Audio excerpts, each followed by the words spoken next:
Welcome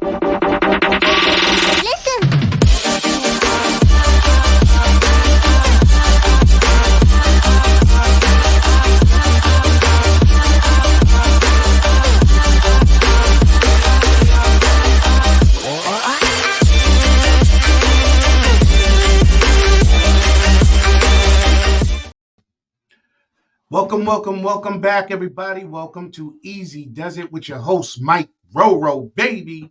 Hey, you already know my sayings, man. You know, I got to catch you one for you. Another day, another blessing, everybody. Another day, another blessing.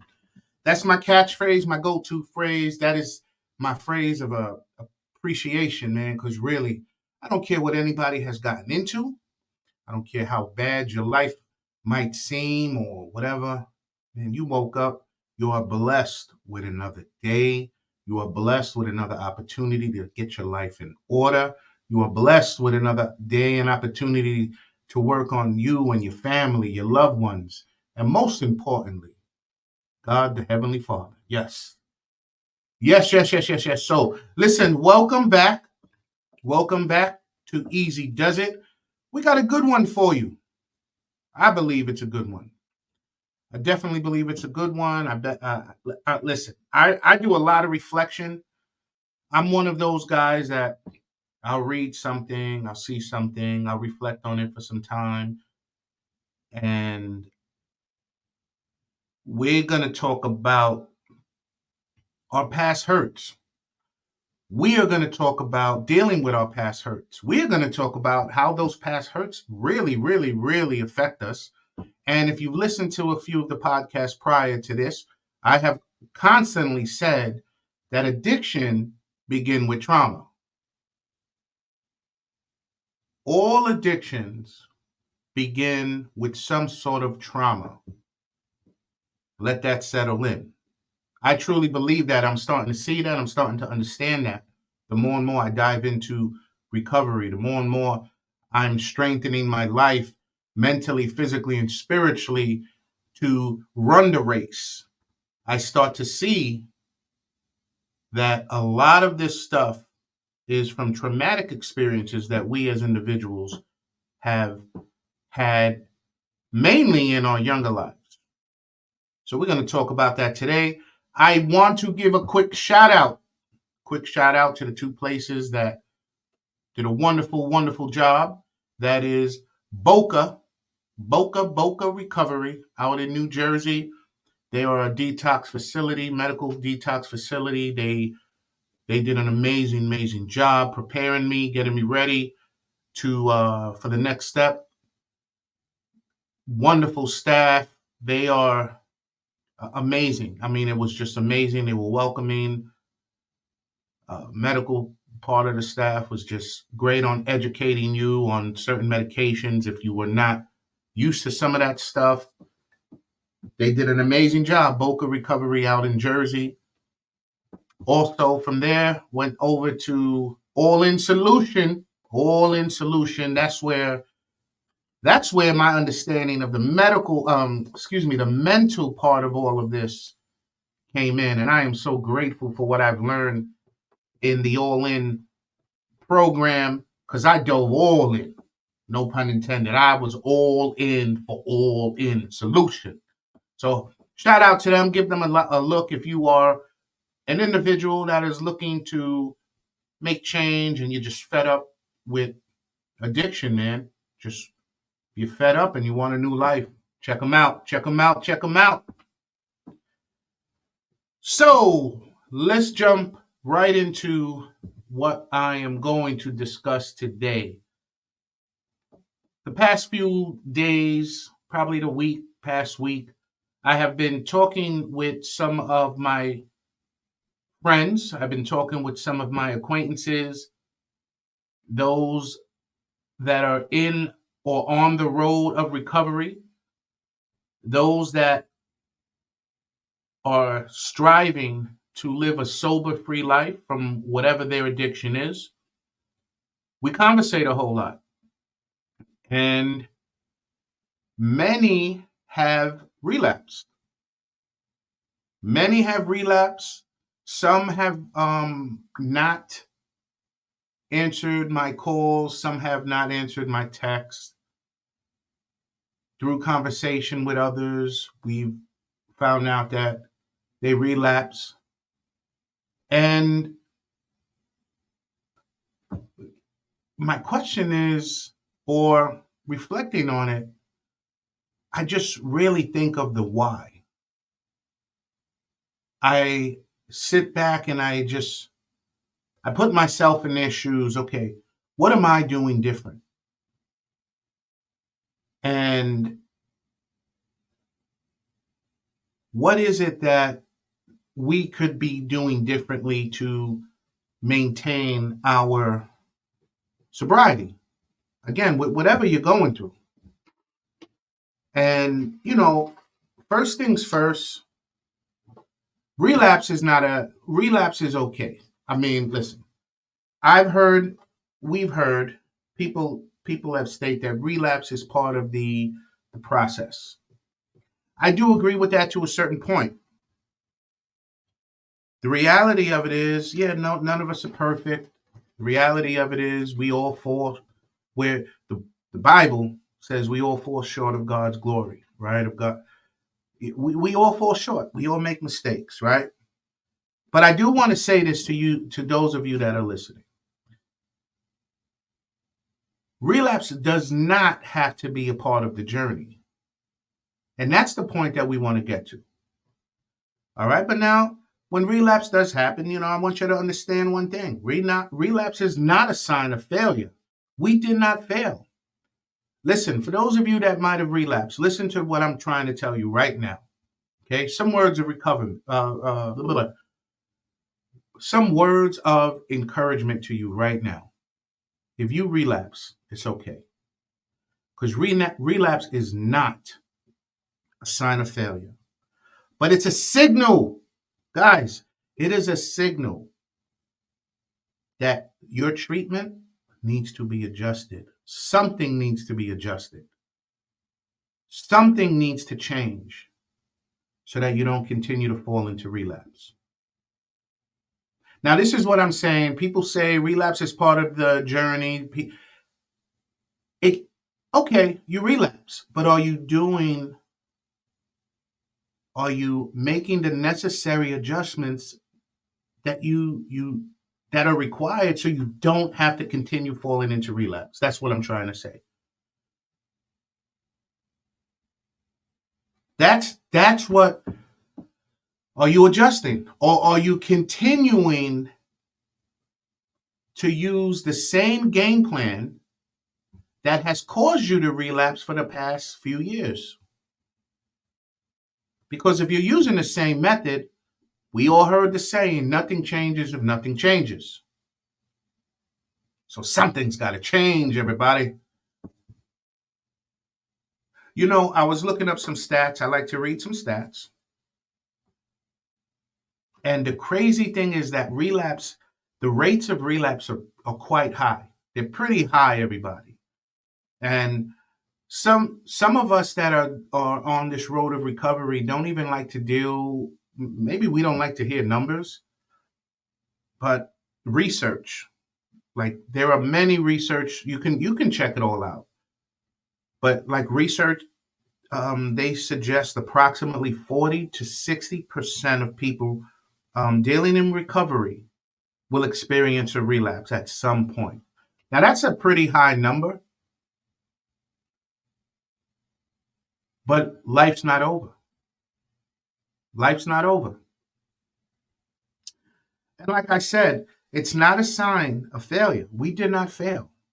And I've been there. Guys, I've been there. I've been there where I've gone months. I've been there where I've gone years.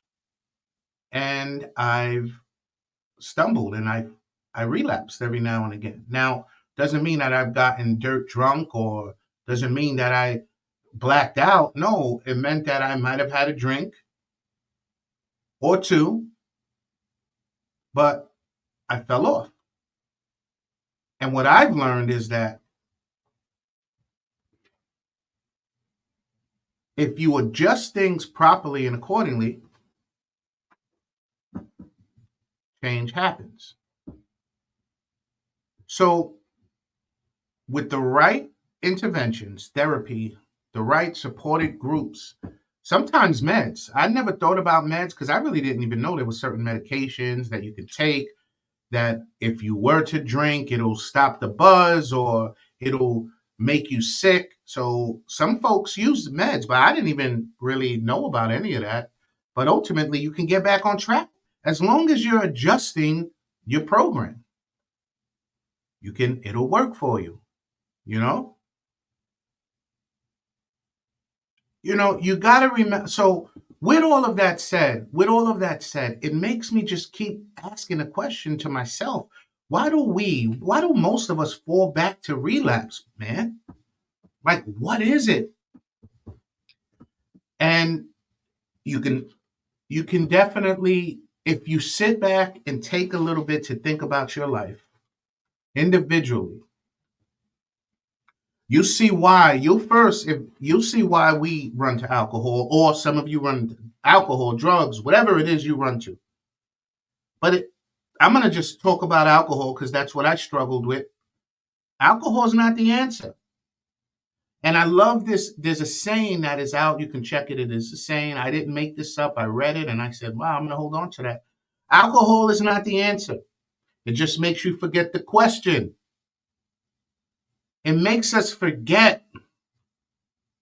Most of us want to forget. Like if you ask yourself, man, is there a trauma in my life? What did I go through? Most of us want to forget the trauma. Most of us want to forget the trauma that we've experienced. And most of the time, we've experienced so much stuff as a young child that we want to forget it. So how we run to different things, different that lead to addiction, because alcohol, the drugs, it helps us forget the hurt, helps us forget the pain, the embarrassment. You know, I, am I talking to myself here? Am I the only one? I don't mind admitting to any of this stuff. If we think about our childhood or any other child and this and that, there's so much abuse that many of us have probably gone through, especially in the city. I don't care what race you are, what color you are. I don't care if you grew up in the inner city, lower income community, drugs, streets and the drugs, gangs. You have went through some form of abuse, whether it's verbal, mental, or physical. You have. Depends on the level. Okay, I get it. But you've experienced it, you've seen it, you've dealt with it, you know of it. And every community and every I don't care it doesn't just have to be inner city, guys. I just used it because that's where I come from. But like so let's talk about just real quick. I'm gonna just throw this out. Verbal abuse. A study by parents.com. You ready for this? A study by parents.com found that 41% of children experience verbal abuse from adults in their care. 41%.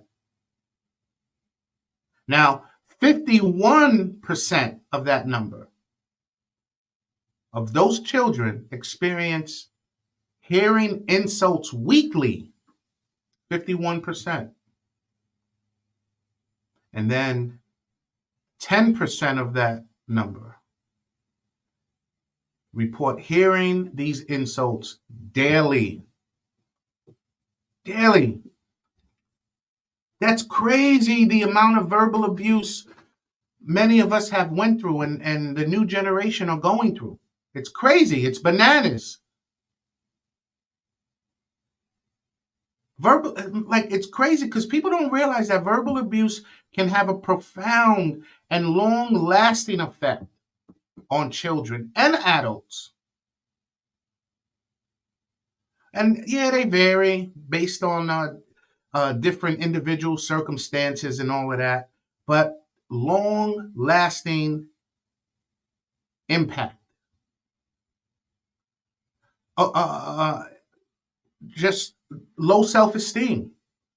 You have a parent yelling at you, you ain't nothing, you ain't gonna be nothing, simply because they're upset with what they went through and they passed it on to the next generation.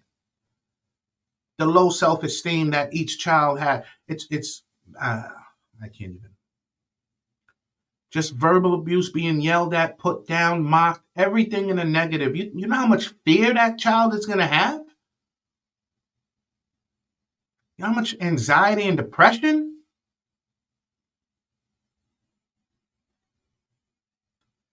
Just constantly verbal abuse being spoken to. 41%. 41%. That's crazy. And imagine the 51% of those children who hear it weekly. I felt, I feel many of our children nowadays are going through that. Many of our children are. It's just crazy. Then that leads to adult. When you're an adult, there's relationship issues.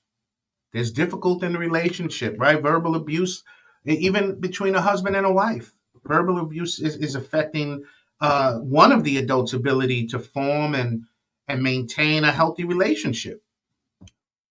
I'm putting my wife down verbally. We got no relationship. There's no trust. There's no love. There's fear. There's no building up.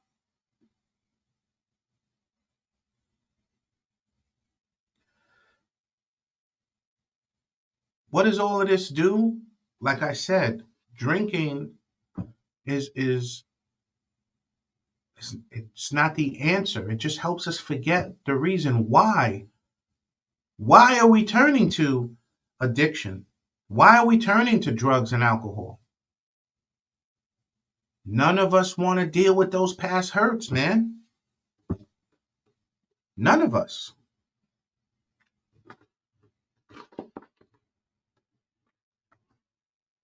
Mental. Let's talk about mental. The CDC. Now, this is a real interesting one because some folks don't like to hear about this, but this is a really recent one in 2022. The CDC. The CDC reported in 2022 that more than half of the United States high school students, 55%, experience emotional abuse by a parent or other adult in the home during when the pandemic. Now, I've said that pandemic messed us up, man. That, I mean, whatever. I understand. I understand it was something new. We had to be careful. We had to be safe. We had to be this, that, all that. But I also see the effects of what happened and how it affected every generation. But more importantly, the high school students, 55% have gone through experienced some kind of emotional abuse by a parent.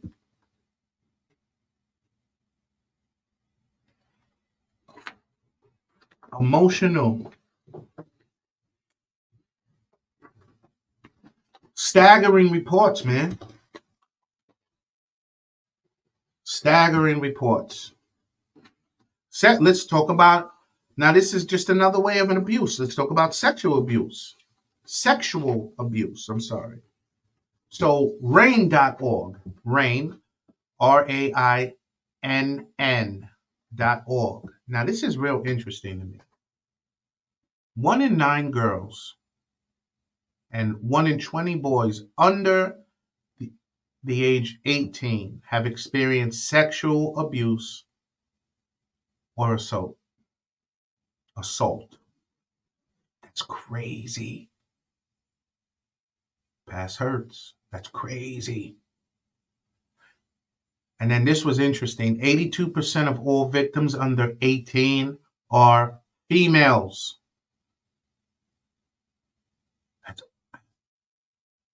What are we doing? That's crazy. How does this affect us? How does it affect us?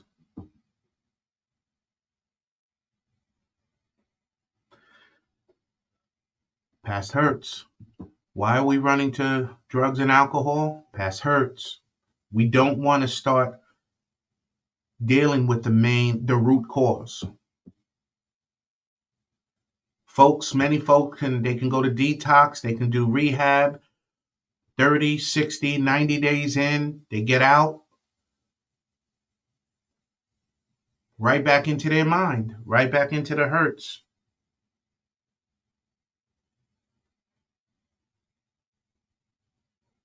Right back. And many of us are thinking it's just stay away from the drugs, stay away from the alcohol. That's all you got to do. Go to the programs and talk about that's all you got to do. No, we need to address the real issue. We need to get to the core, the root cause. We need to address our mental,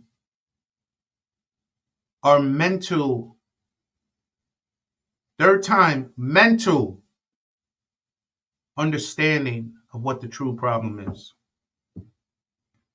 Here's another interesting statistic.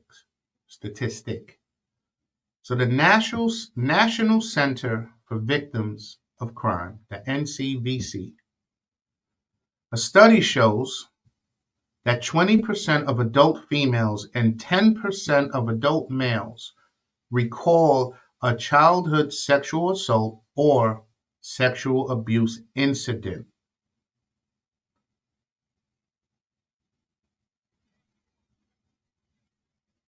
"20% of adult females and 10% of adult males." Another stat that was on there said children are most vulnerable.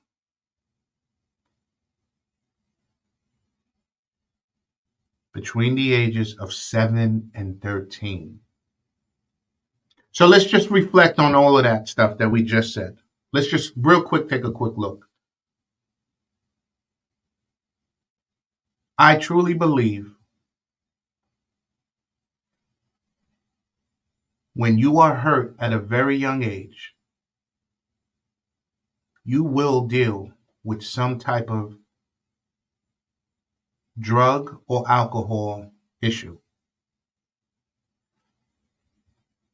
I do believe that if your family don't seek out or get you the proper help, the proper guidance on correcting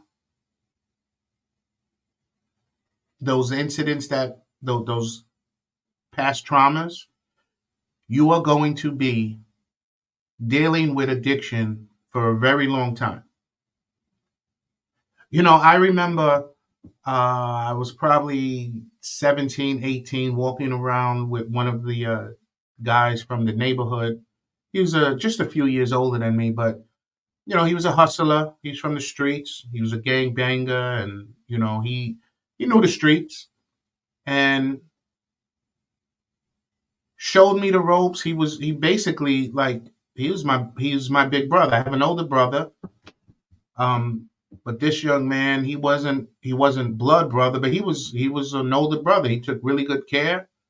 He looked out for me always.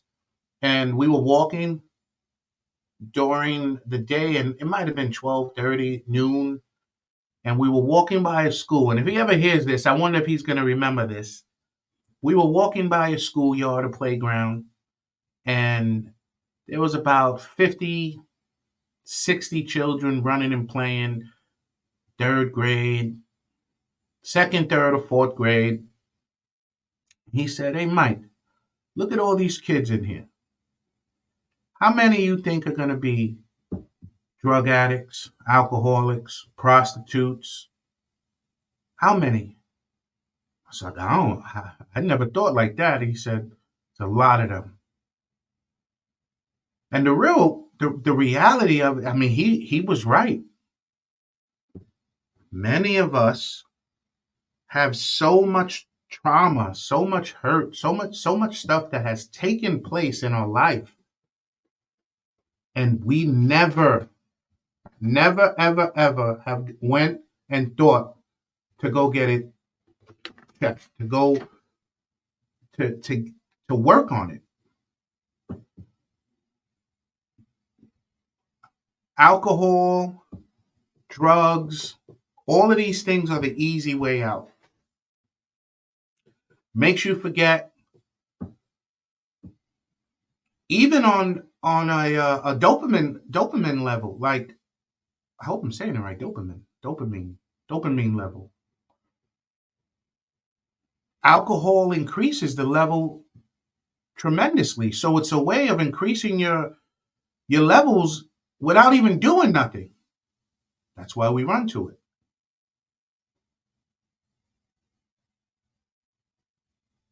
But I'm talking about this because let me reflect on me. The reason why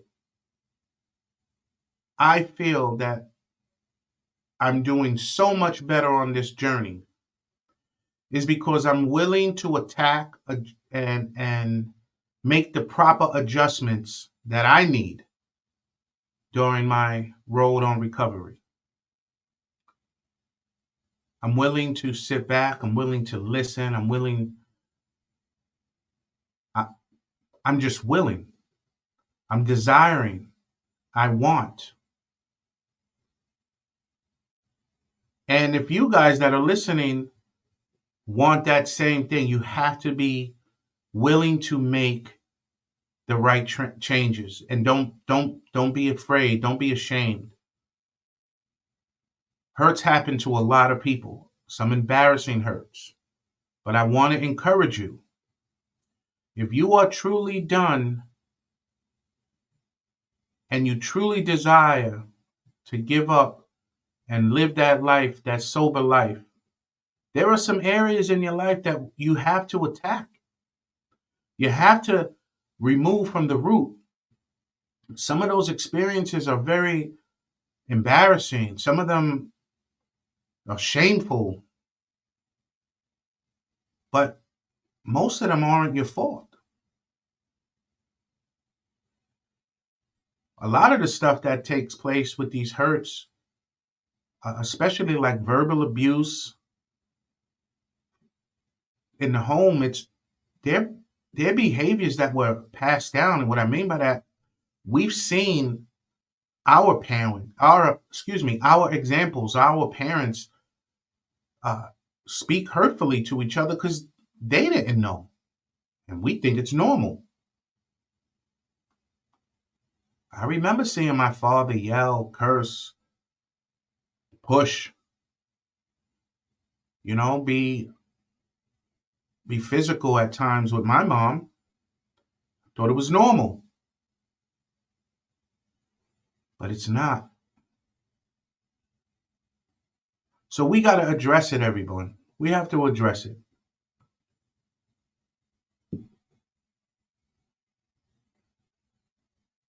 Just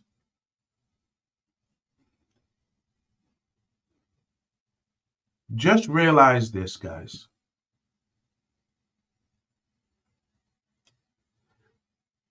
When, if, and when you relapse, it is not over. Life is not over. If you wake up in the morning with breath in your lungs, your heart beating blood, your life is not over. You have another day and an opportunity to get things right. Take advantage of that. Realize that there's some adjustments that you need to make in your life. You got to be willing. The future you is depending on it. The future you is depending on it. So, don't be afraid to address those past hurts. Don't be afraid to take the right steps. It'll take time, but it feels good. I know with myself, dealing with some of these past hurts that I didn't even realize I had until I got to talking with the right people. It's been a wonderful blessing in my life, man. and I feel great.